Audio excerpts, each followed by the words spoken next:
Hello. There we go. Hello, everybody. Welcome. Good to see everyone tonight. Yeah. There's 2 people on the chat. Yeah. People. Yeah. Let's see who you are. Give us a nice little hello. And let me know who you are. So welcome to Winephabet Street. This is the only episode that we always do the same thing. Because, well, actually, I take that back because the first season we did Cork this show. So that's right. we had a queue. But last season, and now we're doing questions. Now we do questions. Hey, Patty. I'll be seeing you in a couple weeks. Oh, all right. In Cabo. Oh, that's nice. Hey, Kevin. Going to Cabo. Hi, Kevin. Hey, Kevin. Pittsburgh. Yeah. Ooh, Burr. Brother's a huge Steelers fan. If you have tickets that you ever want to get rid of, my brother will make the drive. Just putting that out there for you. Okay. He goes to like 2 games a year, but I'm sure he'll go to more if there happens to be tickets. Anyway, well, welcome to Winephabet Street. Today, the letter is Q, and we are going over some questions that people might be a little too shy to ask or, think that it's a stupid question. And as Debbie and I always say, there are no stupid questions. Right. Absolutely. The thing about wine is that it actually can be a bit intimidating. And that's actually part of Debbie's slogan, right? Yeah. Is trying to take the intimidation out of wine. And, as wine educators, there is no stupid question. You can ask any question, and Deb and I will just talk till the cows come home to help you understand it. All right. So welcome. In case you don't know who I am Lori Budd. I am a Spanish wine scholar, a Côte d'Aron specialist, champagne specialist, WSET level 2, and someday service and something else that I'm always forgetting, and it's really not that important. But I am also owner, along with my husband, on Dracaena Wines in Paso Robles, where we specialize in Cabernet Franc. And I have a little something when we get started. I just want to talk about something a little bit later. Okay. So, Deb, how about you? I'm Debbie Giaquindo. I'm known as the Hudson Valley Wine Goddess. I'm a certified specialist of wine, a wine location specialist in port and champagne, and a certified sherry wine specialist. I'm author of the book, Tapping the Hudson Valley, Day Trips and Weekend Itineraries to Visit the Hudson Valley Wine Region. I am chairperson for the Hudson Valley Wine Competition, Wine Spirits and Cider Competition. And I am co-owner with my husband and chef Gus Zimmerman of a restaurant in North Wildwood called Trio North Wildwood that we're opening for the season April 5th. And if anybody out there knows anybody looking for a server, busser, or hostess position for the summer or even going into the fall, because I do need coverage, we're open through April 5th through New Year's Eve, send them my way. And if I've left anything out, oh, well. It's on the website. It's on the website. Dog. And a granddaughter. Yay. Yay. All right. Let's get into Elmo here. And here we go.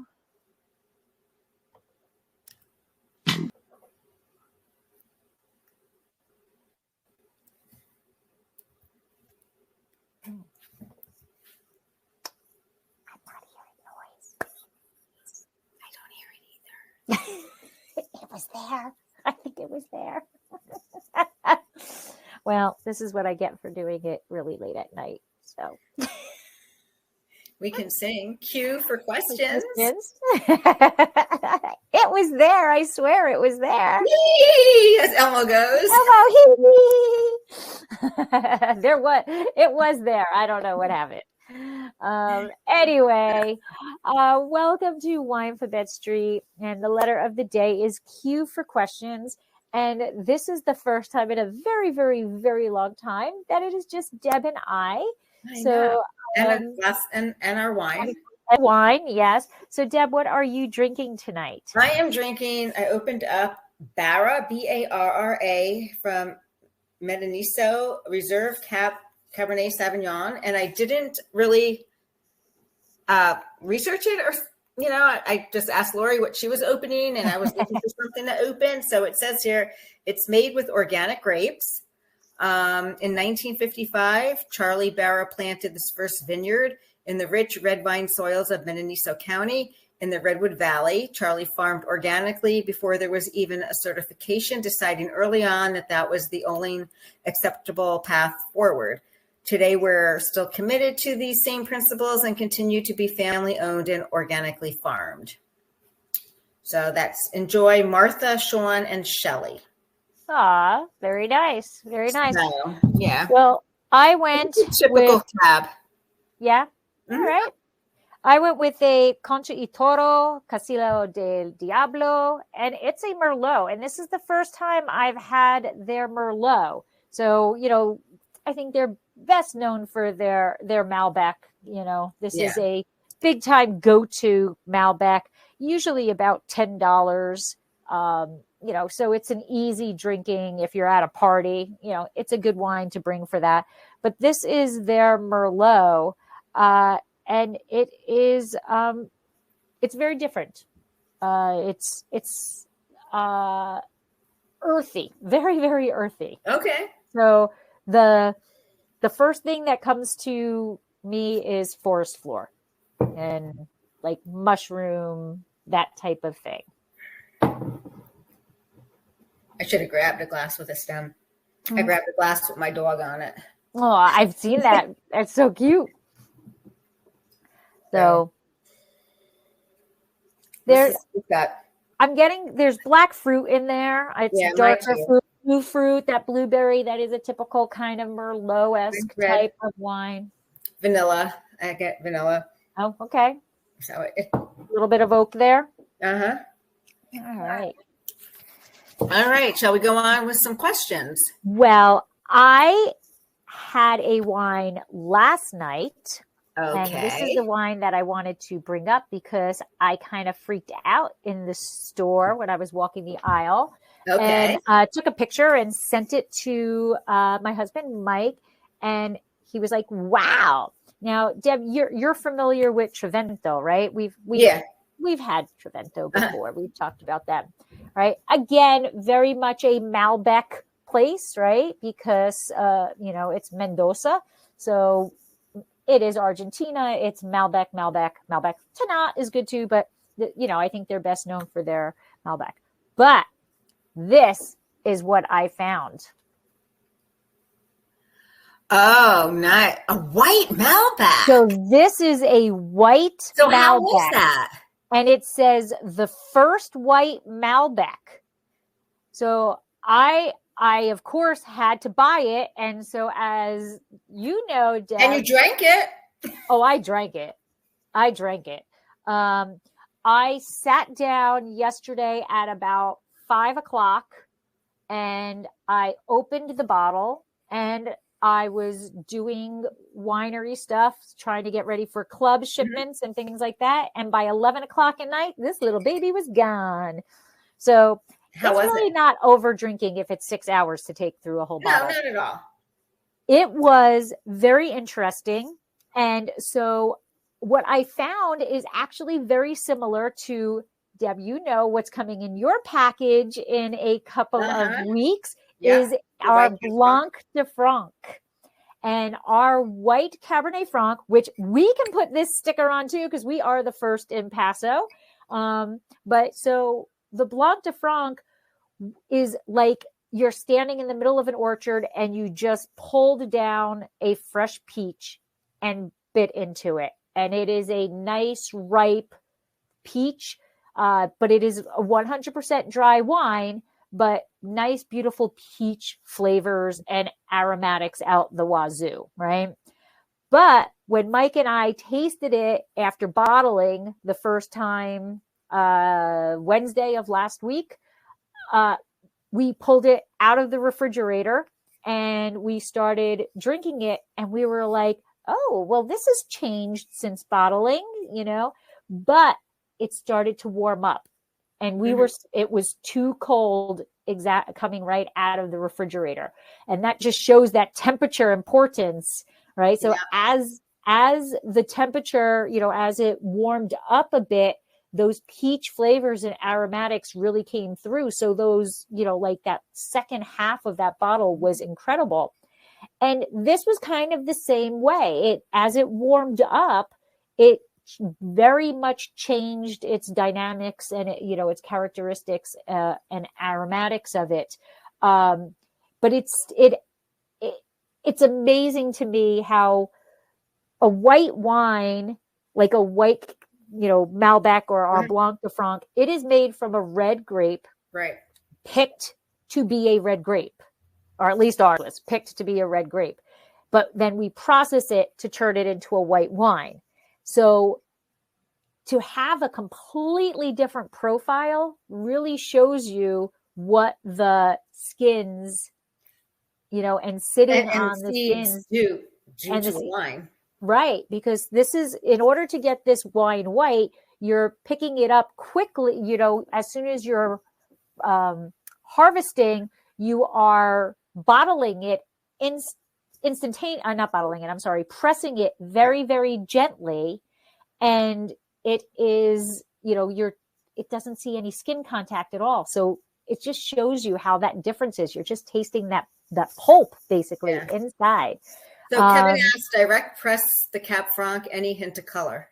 So it is interesting. It is closer to like what a Chardonnay is like. So it's kind of it's not straw. It's a little bit golden hue. And that actually changed after bottling. So that oxygen input during bottling changed it, because when we bottled it, I have a picture that is on Instagram that shows that glass, and it was crystal clear. It was like water. And now it's a little bit more into I wouldn't call it golden, but it's in between straw and gold. But yes, direct press. As soon as we got to the winery, bam, pressed it pretty much for 2 hours. Gentle, relax, gentle, relax, gentle, relax. Until we started to see a hint of pink come out. Also constantly throwing dry ice on it, because while you're pressing it, that dry ice will make it more difficult for any color that comes in to stick. So, and then as we let it settle, the color actually did settle out, which was cool too. You could see the red settle out and go down. But this white Malbec was crystal clear also. It was, it was a straw color. So this whole concept of white wine from a red grape is really starting to have a new trend. And I think as we progress in this, people are going to start seeing more and more and more of it. And this literally is the first Malbec I've ever seen that is white. I've seen white Sangiovese, white Pinot Noir, I've had, that's been around. That's been around for a while. I've had white Gamay. Yep. Okay. But I think this white from a red is just something that is starting to pique people's interest. Yeah. And I think we're going to see a lot more of it. And people are excited about our Blanc de Franc. Like they can't wait to get their hands on it. And there's not a lot of it. It's pretty much club only. Mike only gave me a half a ton. Yeah, Mike only gave me a half a ton to make. So I only got 14 cases. So you'll go through that. I will go through that. Yeah. But yeah, so I thought that was amazing to see that white Malbec, because it really is the first one that I've seen, but we're starting to see it more and more and more. And I think it's pretty cool. I think it's fun that winemakers are experimenting with new dynamics, and for us, the Blanc de Franc, we are so Cab Franc that, it's exciting for us to expand what can be done with Cab Franc, Right. What can be done. So I just wanted to share that white Malbec because I thought it was pretty cool. And I think it was $13. Oh my God. Yeah. At ShopRite Liquors. There you go. So, yeah. I was. And we're going to talk about price and wine too. Yes. Yes, we are. Yes, we are. All right, Deb, I think you are up first. Yes. All right. Hold on. I got to bring up the questions.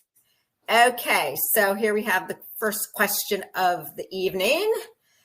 Is there a right way to swirl wine, and why do people do it? Well, I'll tell you. There's really no right way to swirl wine. Well, I don't have a stemless glass. I have a stemless glass, so I can swirl it this way. I don't know if you can see. I can swirl it that way. A gentle rotation. It allows the air, the oxygen to get in, and it does release the the aromas of the wine. Like I said, is there a right way or wrong way? It's kind of say you're left-handed, you're right-handed. Right. If you're down under, do you swirl it the opposite way?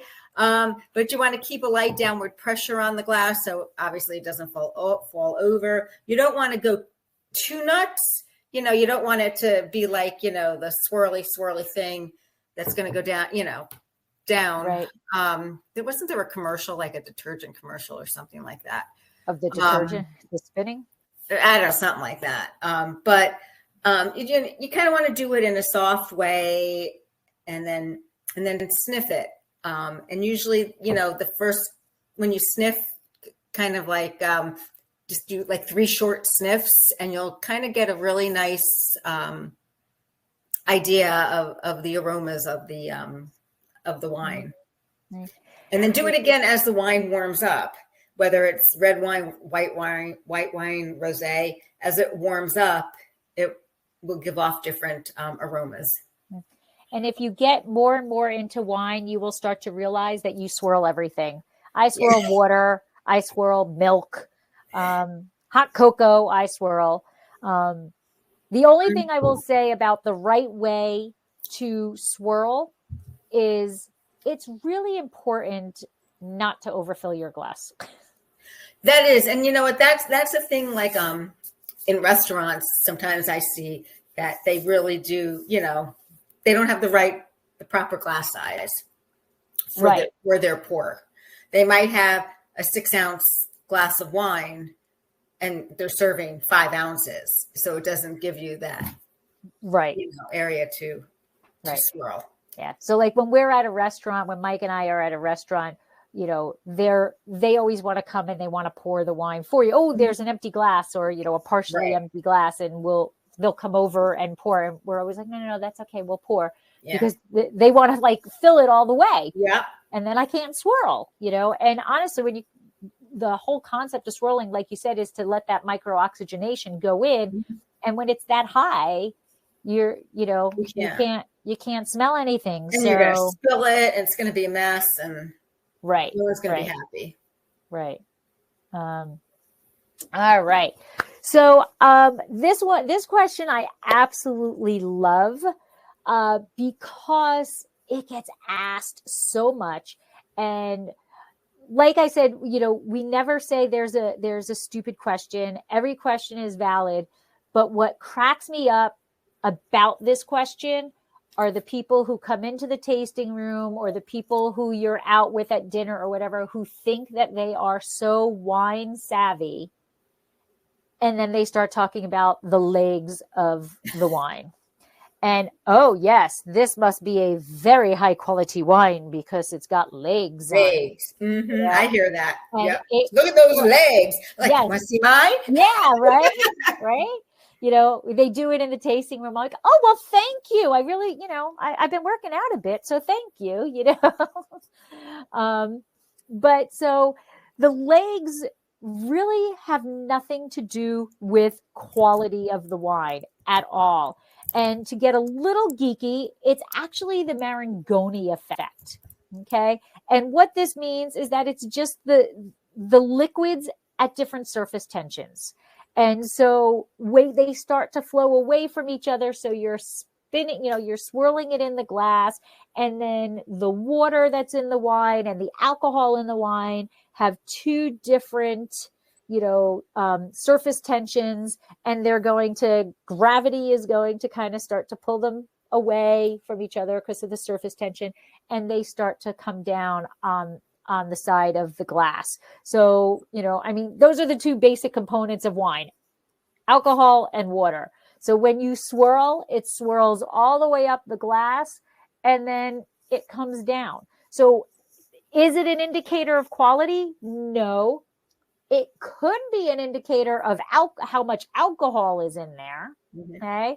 So the more alcohol that's in there, you might be seeing more legs, because that's that Mangione effect coming down.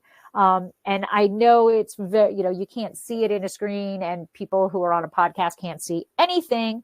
But it has nothing to do with quality. So it just really has to do with the amount of alcohol that's in the wine and that geekiness, that Marangoni effect of those different surface tensions separating as they go down the glass. So Kevin, Lori, Kevin had a question going back to the white back in the white Cab Franc. He wanted to know about other specs like TA, pH, tasting profile. Oh, okay. So the pH, right where pretty much everything in Paso Robles is a 3.4. And the TA was at about, 0.67. It's Paso. It's a Paso wine. It's a red wine, just looking like a white wine is really what it is. And the taste profile is, I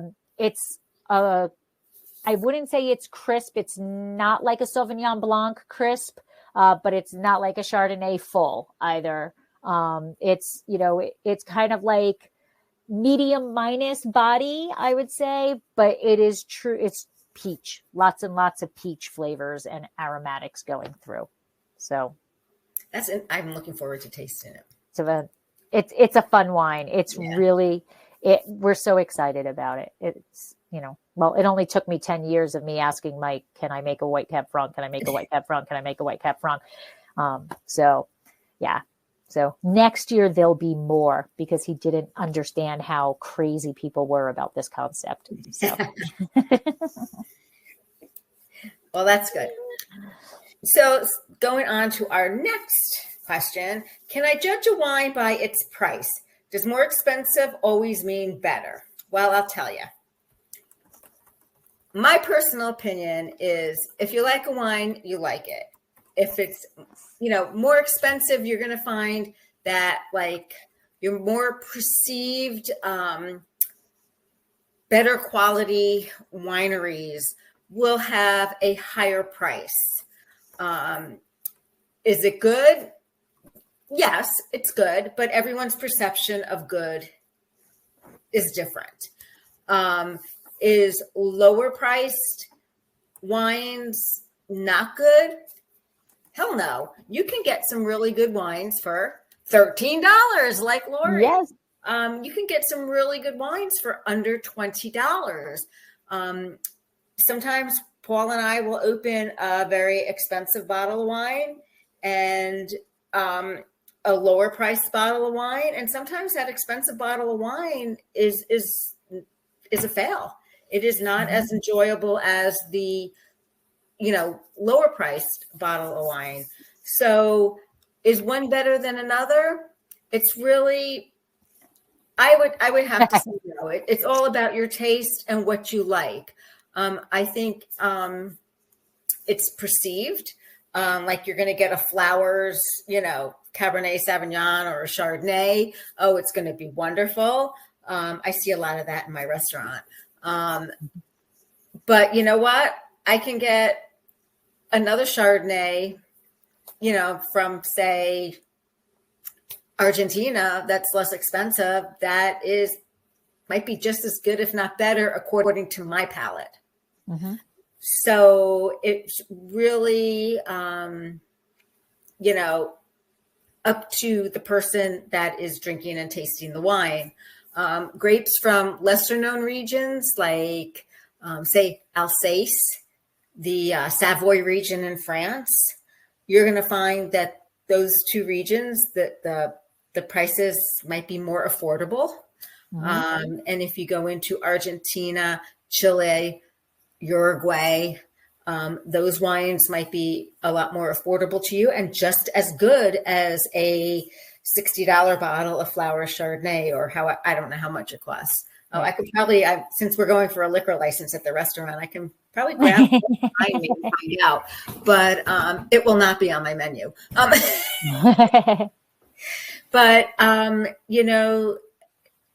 drink what you like. Don't let it intimidate you.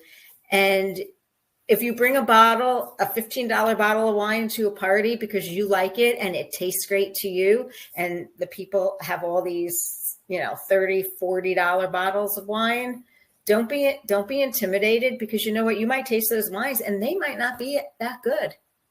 Because I will not say where, when, how, not anything that I purchased because my wallet doesn't afford that. But I had a bottle that, as that date that I consumed it, was an $800+ bottle of wine. And God damn!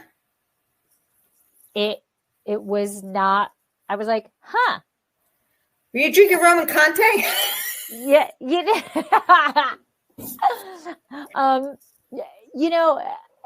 I was like, I've had much better. I had much better from that same winery. Right. That, so not at $800. Right. And it was an aged bottle, so it was an $800+ bottle, but it's not an even thing. It's not apples to apples. Right. Right. And a lot of times also, wineries, if they're a very well-known quality or boutique winery, 100 points, they might price their wines a lot higher than the, price per tonnage that would, that they're actually paying for it. So, it's. Yeah. And along with that, as a tag on to that, Deb, I'll add heavy bottles. Yes. Okay. Yes. Heavy bottles. This is actually a heavy bottle. Is it? Yeah. Yeah. Mm-hmm. Heavy bottles is one of the things that I want to like grab people and shake them and go, what are you doing? Because that has absolutely nothing to do with the quality of the wine that is in that bottle. It is completely different, but it gives the impression that it must be a high quality wine because it's this big bottle. Right. But as a consumer, I wouldn't want a heavy bottle, because what that means is, A, they don't care about the environment. So right there, I'm anti that winery, because the heavier the glass, the more energy it takes to make that bottle, and then the all the way down. So they don't really care about the environment.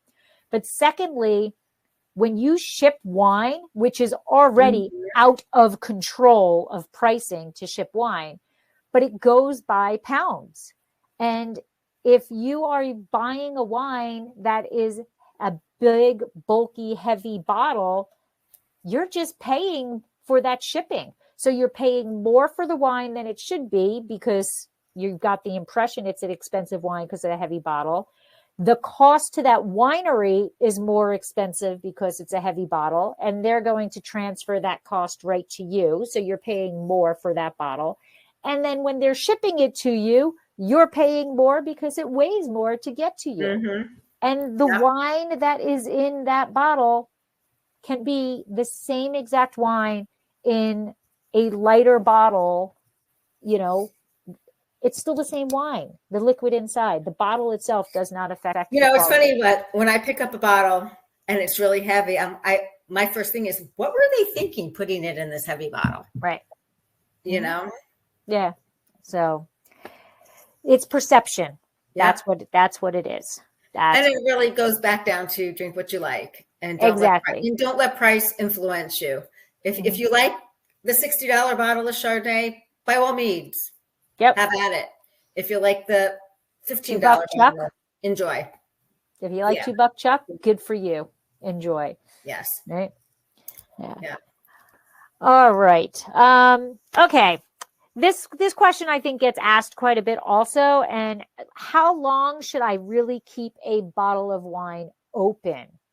And that is a very, very difficult question to actually answer, because there's so much that goes into what makes the wine go bad. Okay. So first of all, the wine doesn't really go bad. It's not like you're going to get food poisoning if it's a day over what it's supposed to be, right? Like if you eat bad eggs, you're going to get food poisoning, right? Wine's not going to do that to you. But there's so many things that determine that, the acid that's in there, the tannin structure that's in there, what the wine is. Is it a red wine? Is it a white wine?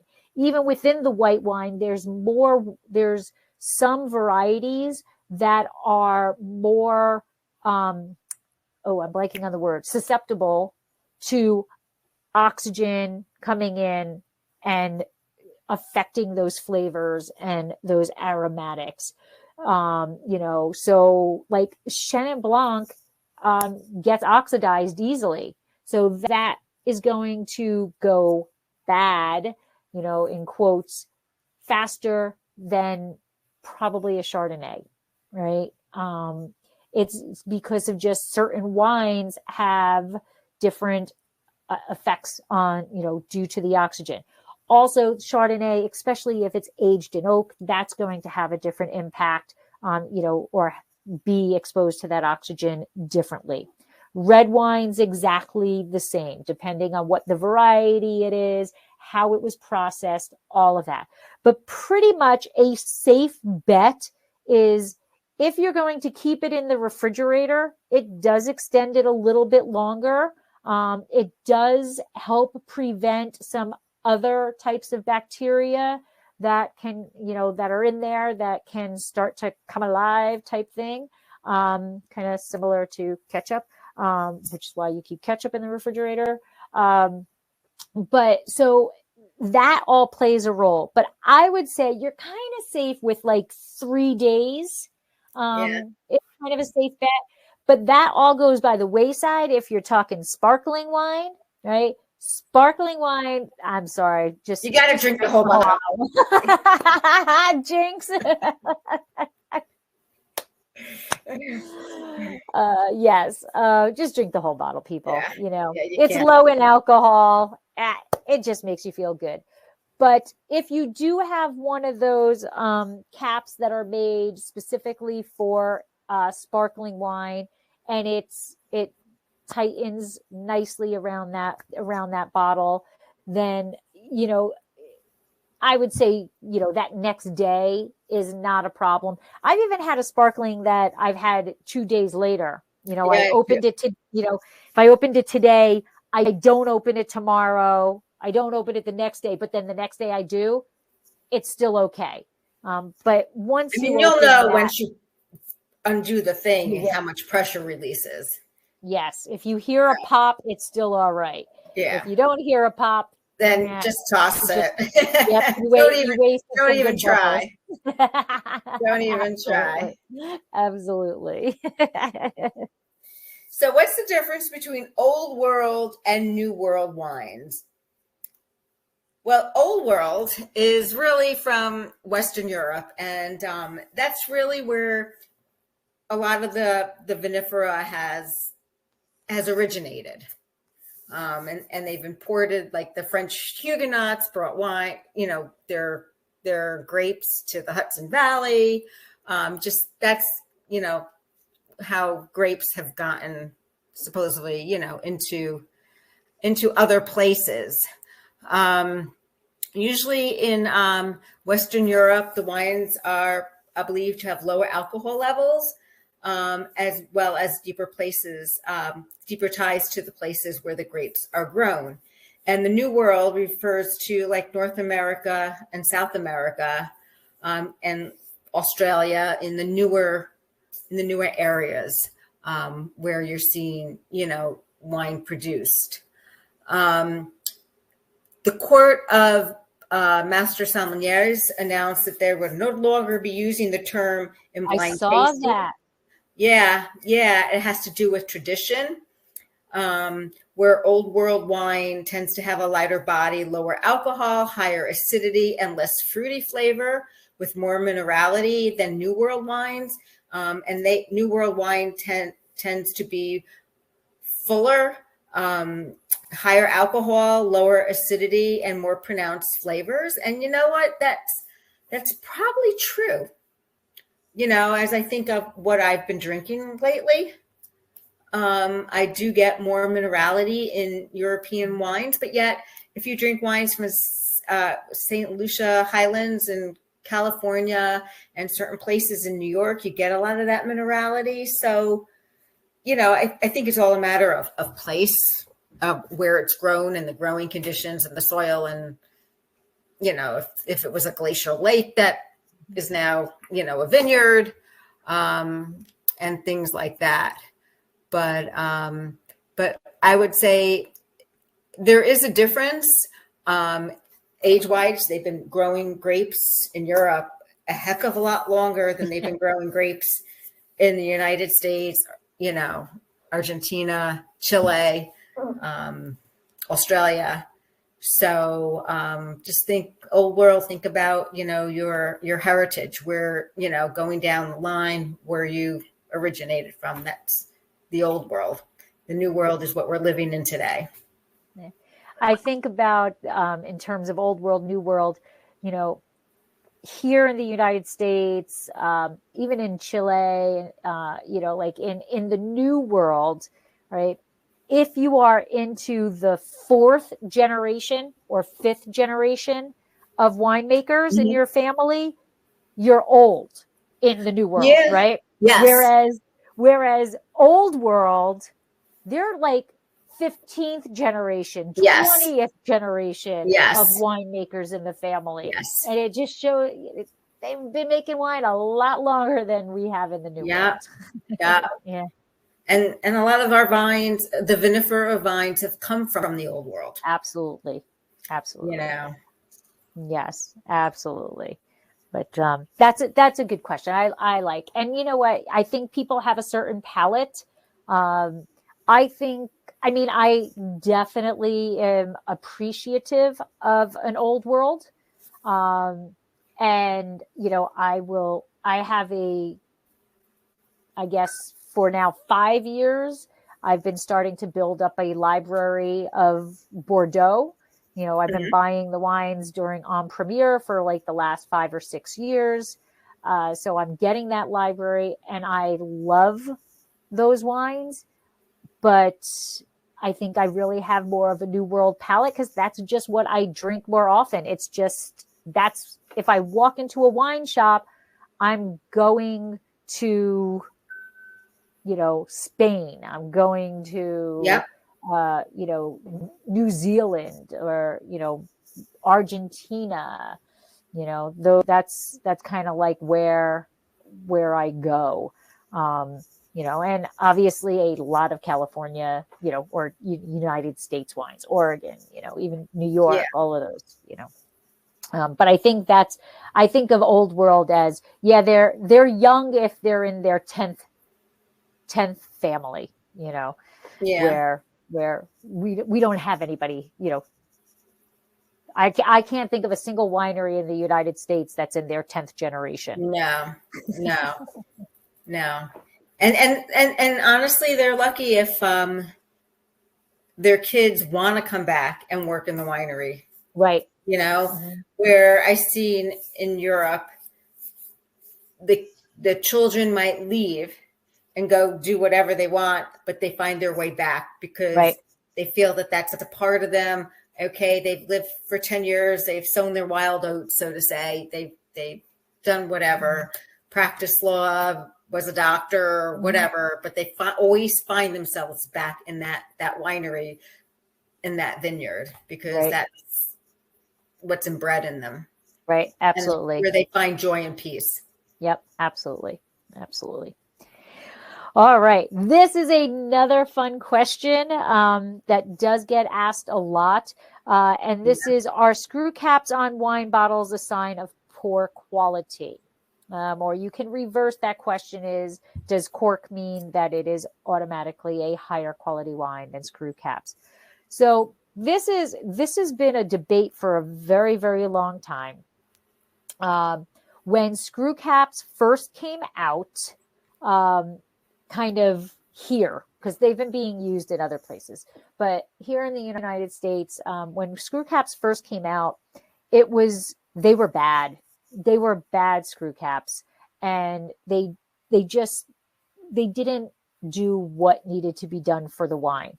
But over time, the screw There was caps, also a procession.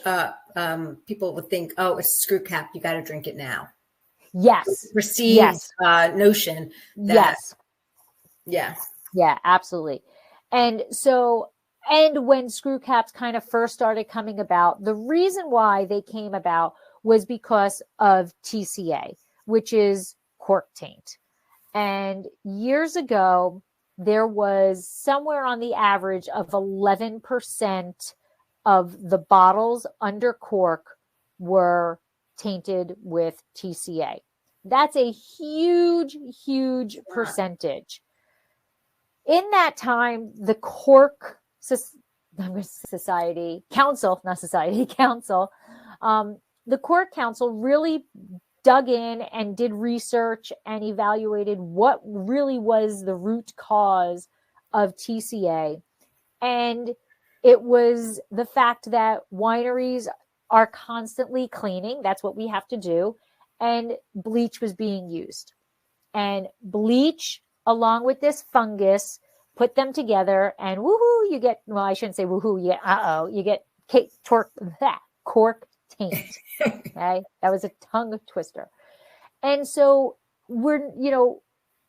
bleach is not used anymore. There's other methods of cleaning and sterilizing the equipment now. And in today's world, cork taint is actually below or just at about 1%.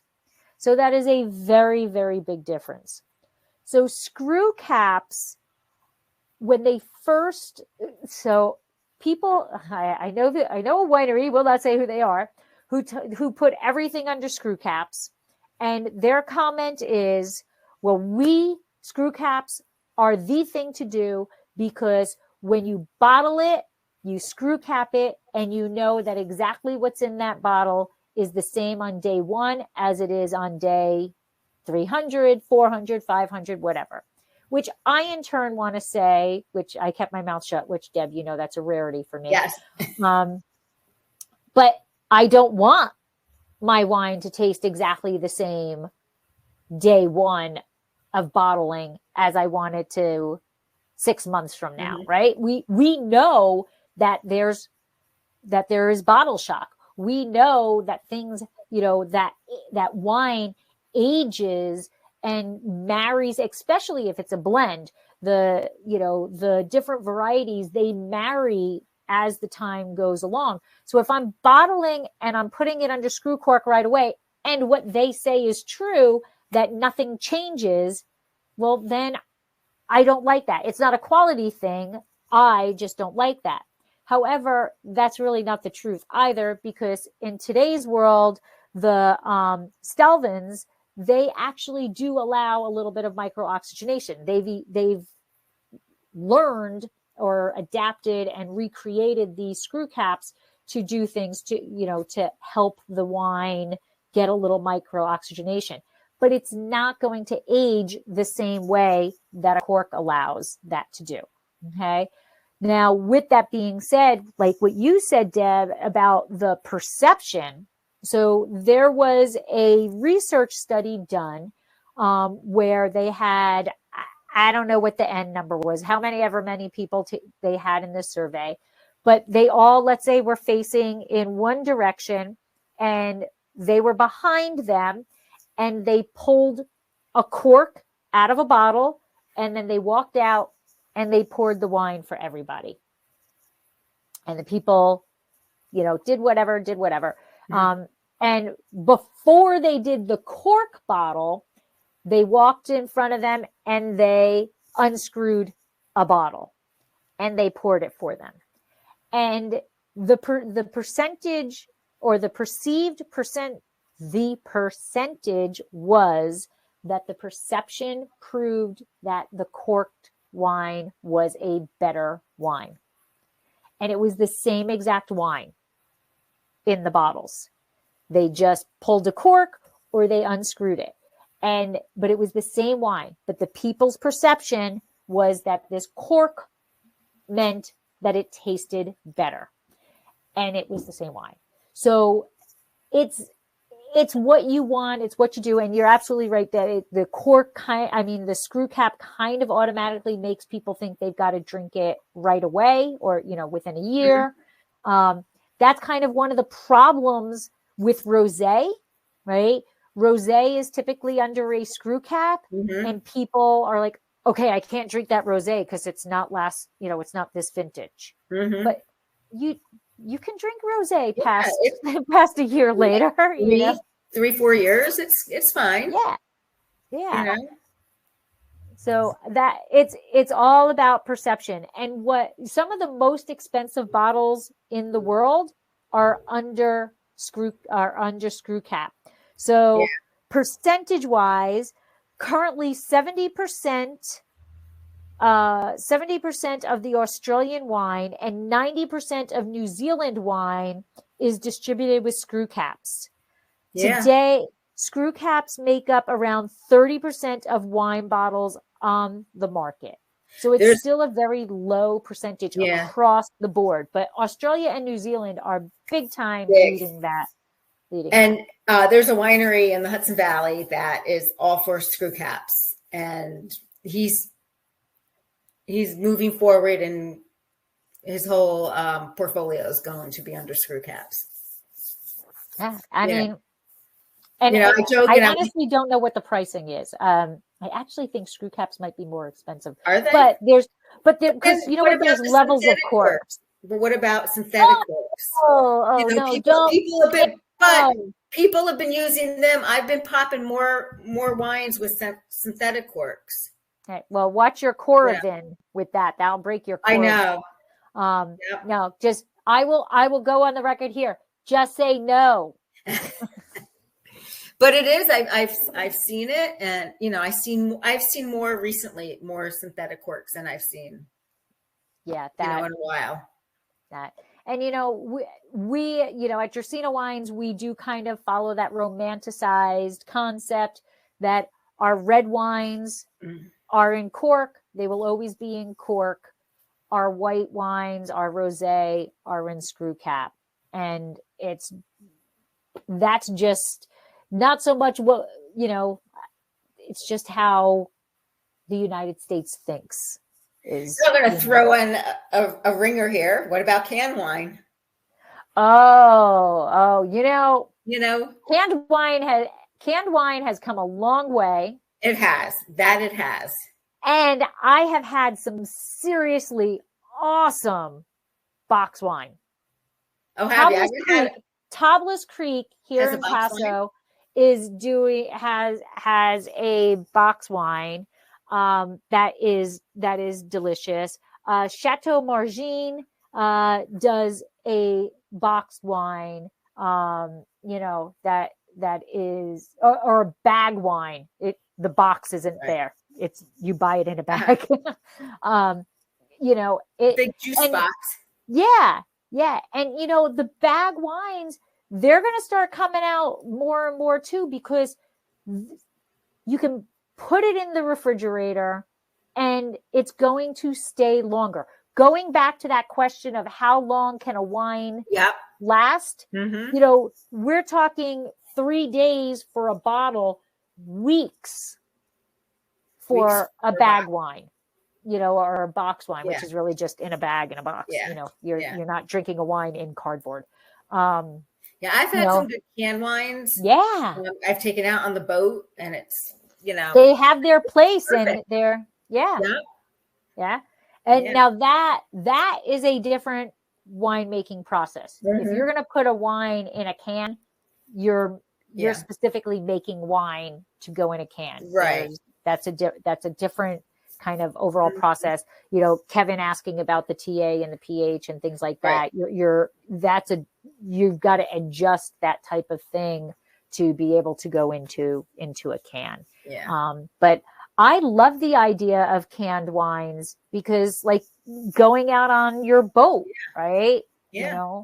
You can take that out, and you don't really want glass on your boat. Yeah. You know, or around a pool, or exactly like where no glass. Right. Yeah. Right. Yeah. Okay, so now that leads us to our next question. Is it true that all wines get better with age? Well, I would like to think so, but just like us people, we age like a fine wine. Yes. Resist. But, some wines do improve with age. Some wines are not meant to be aged. Today, a lot of wines are meant to be consumed within the year, or they're bought to be consumed right away. When wines are young, whether it's a red wine or a white wine, you're going to taste their primary flavors, like a Sauvignon Blanc. And I wouldn't necessarily age a Sauvignon Blanc, but unless you left it in your, left it in your closet and forgot that it was there. Yeah, but the plum and the Merlot, the citrus flavors and Riesling. Riesling ages really nicely. It does. But that's that acid. Yeah, I mean, and as it ages, you get that petrol notes, and it gets darker, and it's really quite an incredible wine that I think is very. Many people don't understand it, but that's a topic for a whole nother Winephabet Street. So we may also notice that secondary notes associated with winemaking techniques, like the vanilla flavor of oak or the buttery nuances of malolactic fermentation, also come into play. So when they age, you start talking about the why can't I say this? Titeri notes. Yeah. Oh, tartaric? No. Tertiary. Yes, that's it. Tertiary flavors. Okay. I did not sleep well last night with all that wind. I think I've been up since 3:00 this morning. But yeah, and flavors, they come from development. So a young wine is fresh, and as a wine ages, and I'm going to use red as an example, you're going to get more dried fruit, stewed fruit, and those kind of notes. So certain wines age better than others. Like a Burgundy Pinot Noir will age well. A Bordeaux will age well. I've had some really good California Cabernet Sauvignons that age well. Will an Albarino age like that? Probably not. No, but they're starting to age. I know they are. But so some wines are meant for, extended agings, like, bold red wines. It's all about the acid and the tannin. It's that backbone. It's the structure. Yeah. And so just know, not all wines are meant for aging. You want to have, like, red wines, high tannic. The tannins will soften out as the wine ages. I don't want to get into more because there's another question there if we get to it. But, do some research to make sure if you're purchasing a wine to age, that it is a wine with that is ageable. Some Chardonnays are ageable. Oak Chardonnays would be ageable. I would not buy and age a stainless steel Chardonnay, which is fresh and vibrant and, has a completely different flavor profile, and it's meant to drink now, not to age. So is it true that all wines get better with age? The answer to the question is really no. Some wines do, some wines don't. And you really have to know what you're purchasing and, what you're looking for. Absolutely. Absolutely. And so next we have, which, Deb, we're coming up to an hour. So we do have more questions. So while I'm answering this next question, think about, maybe we do a two-parter or we continue and make this a long one, or we cut it. So I don't know. Yeah. So the next question we have, and the people who are on the chat, if you have any questions, please throw them in there. So the next question we have is, what exactly is a dry wine? And so going back to science, what happens? How do we get wine? We have grapes that have sugar in it. We have we have yeast that are on the grapes or brought in to the winery or added at the winery, and those yeast eat the sugar, and that is going through alcoholic fermentation. And when they eat the sugar, they basically poop out carbon dioxide and alcohol. Okay. So as they release that carbon dioxide and the alcohol, the sugar level is going to drop down. And what makes a wine dry is if the yeast continue to, if you think about, the old Pac-Man game, want, right? As the yeast continue to consume the sugar, if the yeast survive long enough to eat all of the sugar, then it is going to be a dry wine. So the problem is kind of similar to us, right? We cannot eat our, sorry for the, whatever, but we cannot eat our own excrement without having problems. Okay. So the yeast are in there and they are hanging out and they are producing alcohol and they are swimming in their waste product. So they can die off. So if they die off before they eat all of the sugar, you are going to have RS, or residual sugar. The higher the residual sugar is that is left in there, the sweeter the wine is going to be. If the yeast can eat all of the sugar, then it is going to have zero residual sugar and it is going to be a dry wine. Now, one of the tricks to knowing if it is a dry wine or a sweet wine is to look at the alcohol level. So the lower alcohol levels, like if you look at a Riesling, let's talk Riesling because that's the one that everybody thinks is always the sweet wine, but there are dry Rieslings. Same thing with Gewürztraminer, right? The lower the alcohol, the higher the sugar, the sweetness level is going to be. So if you see a 10% alcohol Riesling, it's probably going to be a sweet wine. It's going to have residual sugar in it. But because of how science works, if the acid is super high, it still can be a sweet wine, but you're not going to feel it as a sweet wine. Yeah. So there's there's not really a one easy answer for these things, but that is what is a dry wine. If the yeast have completely consumed all of the sugar within the grape, that is fermented to dryness.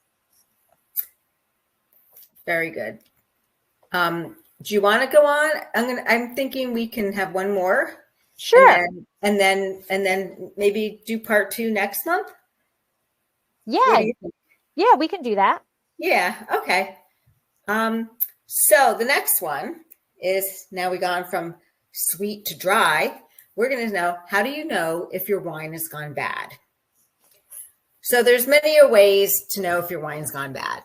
So if the fruity aroma disappears and it's turned dull and flat, as a bitter edge, color changes, white wines will turn brownish, red wines will turn lighter or browner and brickish. It has gone bad. Also, if you smell nail polish, wet dog, cardboard, your wine has gone bad. Those are faults. Those are faults. Yeah, but it's still, it's bad. Yes. You know? Yep. Yes, it is. and it might be like, it's no fault of your own. And wines go bad for many reasons. They age out, they just, through the aging process, there's many a times I've gone in my cellar and I've pulled this wine and it's like 10 years old and I can't wait to drink it. And it's like, oh, this is pretty gross. I can't even cook with this. And it's like, it missed its window of opportunity. And a wine goes on like a bell-shaped curve. So it gets better, then it reaches its peak, and then it just starts to go down. And it goes down fast. And how do there is no scientific way to know unless you Corvan your wine every now and then to see how it tastes. And that's just, the aging of the wine. But, also storage comes into play. How you store your wine and the temperature, and a wine can go bad through time from that. And it might, no fault of your own. You might not have known there was a heater there in that room and you stuck that case of wine right there. And, you cooked it. You cooked it. And sometimes there might be a defect in the screw cap that you don't know about. And, or the cork wasn't fitted right. There's always something can happen in the processing, something can happen in the storage. And when I say the storage throughout the process, from the winery to the distributor to the restaurant to the liquor store, right? Anything can happen. So when you get these off aromas that just aren't right, and then it does not taste right. I mean, the other day, I think Paul and I opened like 2 bottles of wine that were past their prime. Oh, that's yeah, I was kind of really bummed. But one we couldn't even cook with. The other, I said, we can probably savor this, but when we don't. But you will know. You will know from the minute you smell it, see it, and taste it. It's bad. And as we said earlier, sparkling is easy. Yeah. If you open it and it doesn't pop. Yeah. And there's a really good book out. It's more on wine faults, but that is, a wine might be bad. It might be bad because of storage. It might be bad because of cork taint. It might be bad because, whatever, something happened in the processing, but it also might be bad because there's a fault. Right. And John Huddleston, who is a friend of mine, who actually used to be chairman of the Hudson Valley Wine Competition before me. He actually left it to me. He's still alive. It's not something that he willed to me. So then I took over. He's a great guy. He wrote a book all on wine faults, and it is available on Amazon. And it is a great book. And if you want to know more in-depth information on wine faults and what some of it contributes to the wine faults, I mean, it is a really good book to read. But just be aware of your senses. Absolutely. Absolutely. And I think we can end on that note, because I'd hate to start on that note. Yeah. So we will come back next month and we will do more wine questions. Part 2. Yeah, we will do questions part 2. And in that meantime, if anybody has any questions that you want us to answer next month, please take the time, leave a comment. These will Yes. be on YouTube, so you can leave a comment there. There'll be blog posts. Leave a comment on the blog post. Send an email to Deb. Yeah. She is hvwinegoddess@gmail.com. Yep. And you can also DM us on social media. Right. With any questions, and we will add you to the list. But I think we got a good 10, 11 questions for next. Yeah, we do. We do. Yeah. So there were a lot. There's a lot of questions out there. So the big takeaway is don't be afraid to ask a question of somebody. Wine is always a learning experience, and it should not be intimidating. And it should just be enjoyed. So, tell me your questions when we're poolside in Cabo. There you go. There you go. Weeks. Yes. So thank you everybody for joining. And I hope you have a wonderful month. And, let us know if you have any questions. Yeah. Yes. Enjoy spring. Well, it's, Yeah. And we will catch up with you guys next month. Till then. Slancha. Cheers. Slancha. Cheers.